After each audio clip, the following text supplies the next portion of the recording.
hem de Dursun'un yanında güvende değil. İşte evlilik ehliyeti diye bir şey olsa, doğum ehliyeti diye bir şey olsa,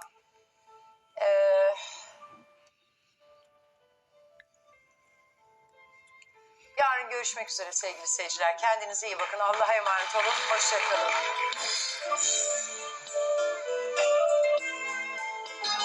Nefes aldık çok hep var. Yalnız değilsiniz. Gümüş Suyu Halı sundu. Hangi halı değil, hangi gümüş suyu?